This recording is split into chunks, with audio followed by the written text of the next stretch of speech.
வெளிநாடுகளில் மருத்துவம் மற்றும் பொறியியல் படிக்க விரும்பும் மாணவர்களுக்கு வழிகாட்டியாக செயல்பட்டு வரும் E2W ஸ்டடி சென்டர் மூலம் இதுவரை 4000க்கும் மேற்பட்ட மாணவர்கள் பயனடைந்துள்ளனர். இதுகுறித்து அந்நிறுவனத்தின் நிர்வாக இயக்குநர் வைரபாலாவிடம் நமது செய்தியாளர் சரவணகுமார் நடத்திய கலந்துரையாடலை பார்க்கலாம்.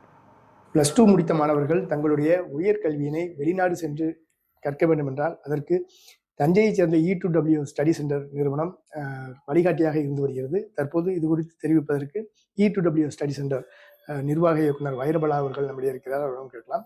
சார், இப்போ தமிழகத்தைச் சேர்ந்த மாணவர்கள் வந்து வெளிநாடுகளில் சென்று தங்களுடைய உயர்கல்வியை படிக்கலாம், அதாவது மருத்துவம் பொறியியல் படிக்கலாம்னு நினைப்பாங்க.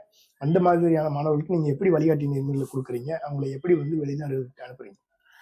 முதல்ல நம்ம E2W அப்படிங்கிற நிறுவனம் வந்து தஞ்சாவூர்ல மட்டும் இல்லை, சென்னையை தலைமையகமாக வச்சுட்டு திருச்சி அப்புறம் தஞ்சாவூர்னு சொல்லி 3 இடத்துல நாங்கள் இயங்கிட்டு வரோம். வெளிநாட்டுக்கு மட்டும் இல்லாமல் இங்கே அவங்க நினைச்ச படிப்பு வந்து படிக்கிறதுக்கு ஏற்ற மாதிரி அதுக்கான எந்த காலேஜை தேர்ந்தெடுத்தா அது சிறந்ததாக இருக்கும். ஒரு கோர்ஸை தேர்ந்தெடுக்கும் போது அந்த படிப்பு அந்த கல்லூரியில் வந்து சிறந்ததாக இருக்கா அப்படிங்கிறத தெரிஞ்சுக்கணும் அவங்க.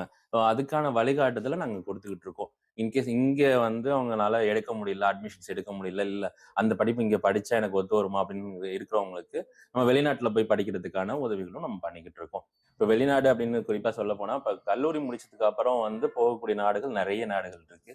இப்போ குறிப்பாக அந்த மருத்துவம் அப்படின்னு எடுத்துட்டோம்னா சென்ட்ரல் ஏசியன் கண்ட்ரிஸ் லைக் கிர்கிஸ்தானோ இல்லை உஸ்பாகிஸ்தான் இல்லை அர்மேனியா இந்த மாதிரி நாடுகளுக்கு நம்ம MBBS படிக்கிறதுக்கு அனுப்பிட்டு இருக்கோம். டர்க்கி அந்த கண்ட்ரிக்கு அனுப்பியிருக்கோம். இன்னும் யூரோப்போல கண்ட்ரிகளுக்கும் நம்ம அனுப்பிட்டு தான் இருக்கோம். பட் யூரோப்போ இல்லை UK அந்த கண்ட்ரியை கம்பேர் பண்ணும் போது MBBS வந்து இந்த சென்ட்ரல் ஏசியா கண்ட்ரீஸ்ல ரொம்ப கம்மியான ஃபீஸ்ல நமக்கு கிடைக்கும். அதாவது இங்கு +2 முடித்த மாணவர்கள் வெளிநாடுகளில் சென்று மருத்துவமோ பொறியியலோ படிக்க வேண்டும் என்றால் அவர்கள் ஏழை மாணவர்களாக இருந்தாலும் கூட அவர்களுக்கு வங்கி கடன் வசதியை பெற்று தந்து இங்க இருக்கக்கூடிய மாணவர்கள் வெளிநாடுகளில் சென்று படிப்பதற்கு இந்த E2W ஸ்டடி சென்டர் ஒரு வழிகாட்டியாக இருந்து வருகிறது. +2 முடித்த மாணவர்கள் இந்த நிறுவனத்தை அணுகி தங்களுடைய உயர்கல்வியை தொடர்வதற்கு வேண்டிய ஏற்பாடுகளை செய்து கொள்ளலாம் என தெரிவிக்கின்றனர். தஞ்சையிலிருந்து ஒளிப்பதிவாளர் கார்த்திகுடன், சரவணகுமார், நியூஸ் 7 தமிழ்.